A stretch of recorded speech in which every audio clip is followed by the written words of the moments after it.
Welcome to another edition of Living Along the Treasure Coast. I'm your host, Mike Lunn. Every week we'll be putting out different episodes of the different areas around the Treasure Coast. So don't forget to subscribe down below so you can keep updated. Today's episode is about, are you a first-time home buyer? Well, have you ever walked down the street and wondered and you saw a house for sale and you said, boy, I wish I could afford that, or boy, I wish I could buy that house? Well, in this episode, this is about first-time home buyers, and we're going to give you several tips to help you be able to make that wish come true. Hi, Mike Lunn here. I'm at the Jensen Beach Causeway to give you your tips. So one of the big things that people, which is a false assumption, is that you need 20% down in order to get a loan. And that's not true. There are so many lending programs out there now that you can go from 1% up to 5% down with no problems. So let's go over the different tips for first-time home buyers. So tip number one is to evaluate yourself. And that means that you want to go through your finances. You want to see how much money you've saved for your down payment. You want to see what your credit score is. Have you been employed for a while? Have you paid your taxes? Do you have 2 years of tax returns? Do you owe any child support? Some of these things in here, if you can get all that in order first, what happens is it helps the lender later to pre-qualify you with that information. Also, the fallacy of interest rates. So there is a saying in real estate is that you marry the house but date the rate, meaning that interest rates shouldn't dominate whether or not you're going to buy the home or not. What should dominate is whether you like the home or not, because you're going to have the house forever. But rates go up and down. You can always refinance to get that lower rate later. That's why they're talking about dating the rate. So once you have all your stuff in order, in a nice file, actually if you have a nice file to give to your lender, that will help expedite the process as well, all right? That was tip number one. Tip number two, and that is that you are protected. You are protected by several things. The first one is the Fair Housing Equal Credit Opportunity Act of 1978, which has to do with prejudice, all right? So it gives you an equal credit opportunity. So it protects you from your race, your color, your national origin, your sex, your religion, your sexual orientation. And different counties around Florida have added to that. So check with your county to see how it protects you.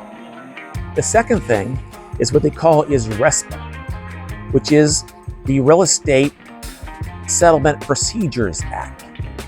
And what that is, instead of getting really into the document, is it basically protects the procedures in the transaction, all the laws and regulations that everyone has to abide by, right? That protects you.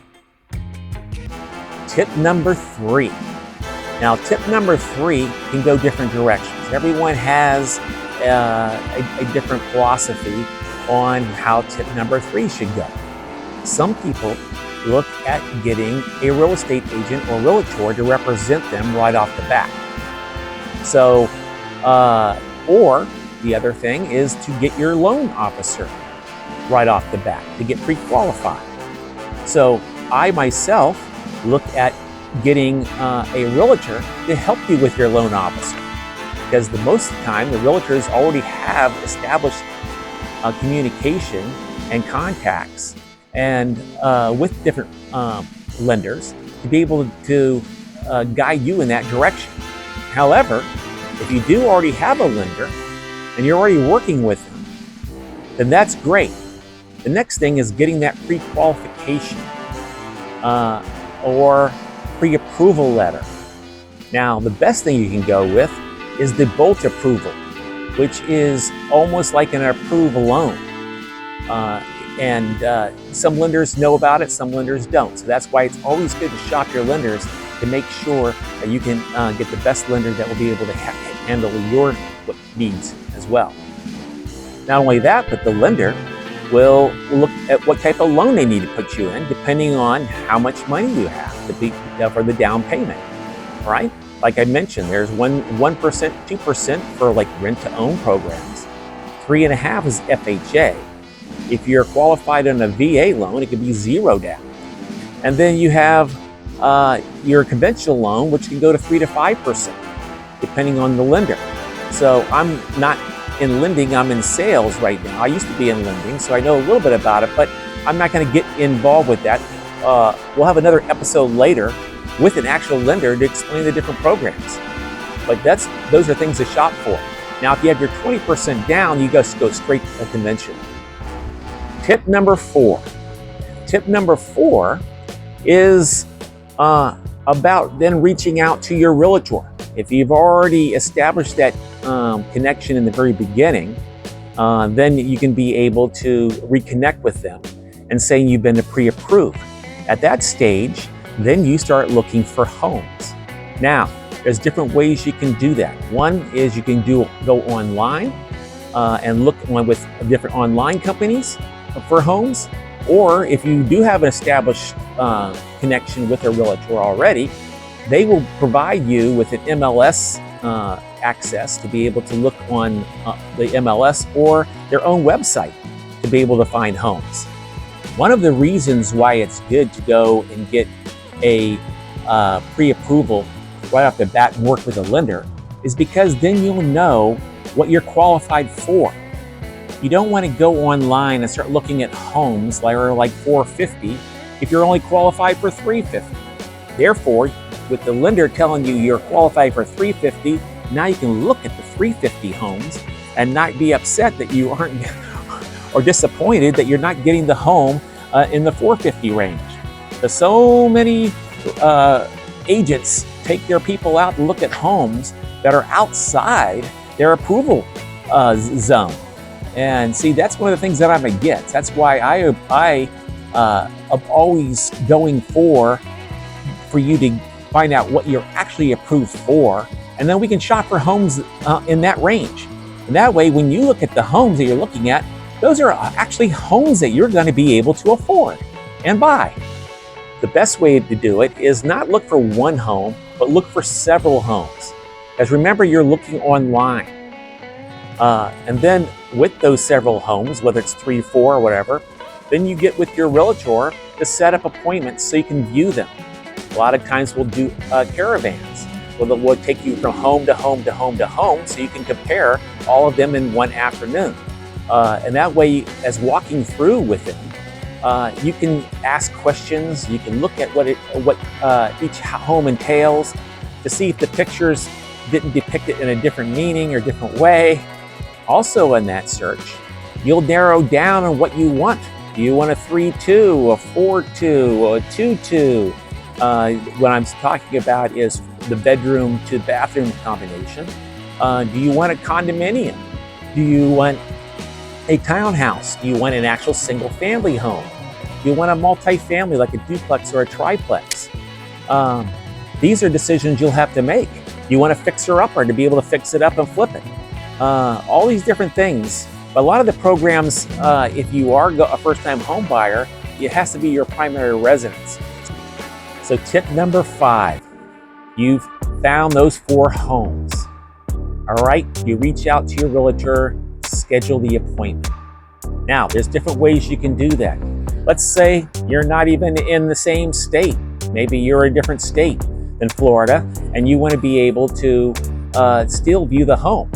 Well, the realtor can set up a FaceTime meeting with you and walk through the home so that you are seeing it real time. And you can ask questions to the realtor at the time of your walkthrough. The other option is that the realtor can be able to take a video of the home themselves and walk through and then send it to you so you can look at that video during your leisure as well. The best practice, though, is to meet with your realtor and actually see the home for yourself and ask the questions. The next tip is you decide the house that you want is the house that you want to buy. And that is, then you get with your realtor, you sit down, you put together an offer, and you present it to the seller. Now the seller may wait and get several offers, or they may say that offer looks great and they choose you right off the bat. So the next tip is getting a home inspection. Now, one good thing about dealing with a realtor is, again, they have that connection. Just like they have the connection with the lender, they have the connection with inspectors. And they can be able to set that up for you to get that inspection. That way you can see that report. And like I said, we usually give like a 10-day window. Sometimes we do 7 days, we can cut it down shorter, but just to play it safe, we do the 10-day window. Especially if you have different, if you have like septic or a well or something like that on the property, you'll need those inspections done also. Now, depending on the type of loan you have, you may also have to have an appraisal. Now, both the appraisal and the inspections are actually paid up front. So that will come out of your pocket to be able to get them done. But it does protect you to make sure that you're buying that home and that it meets all your criteria without any faults or defaults of the property itself. Now, before you close, you have to have homeowners insurance. So that's the next tip. How to get homeowners insurance. Well, if you already have car insurance, you can talk to the same agent that you are dealing with, and sometimes they can do bundles to save you money. All right? But there is also the different companies you can do. You see them advertised on TV all the time. You know, the Farmers, the State Farms, the Allstates, the Prudentials, etc. Yeah, so just check with the different insurance companies to see what rates you can get. You also want to see, you'll know this up front, whether or not you need special insurances as well. Like, for instance, if your property is in a flood zone, you need flood insurance. All right? But insurance doesn't start until the day we're closing. However, you have to secure it, meaning get an agent and have everything drawn up and show proof of insurance starting on that particular day before you can close. And one of the last steps is that you'll be meeting with a signing agent and to sign the papers. Now, it's usually a notary public, and they'll come with the documents. A lot of notaries do not know what the documents are other than what the content is. Like, for instance, this is a signature affidavit or an owner's affidavit, etc., or whatever. So if you need these documents explained to you, then I suggest you reach out to your lender, ask to see if they can be on there, or you talk to your realtor and see, especially one with a lending experience like me. All right, then I would be glad to sit down with you and the notary and be able to help explain the documents that you may not know what it's saying, or even go through the settlement statement, etc., with you, so you actually fully understand what you're signing. And then lastly, that all goes back to the escrow title company. And the escrow title company is the in between you and the lender. And they have to make sure that everything is on the up and up. They do the title search for legal and legal description. And they also they handle the escrow portion of it, which means all funds go into the escrow account. Once the lender approves your loan, then escrow will close it and they'll record the grant deed and the deed of trust. All right? They usually then call not only the selling agent, but the buyer agent and let them know that it's closed. The two agents will get connected, get the keys, and they'll turn the keys over to you. And then it's your home, all right?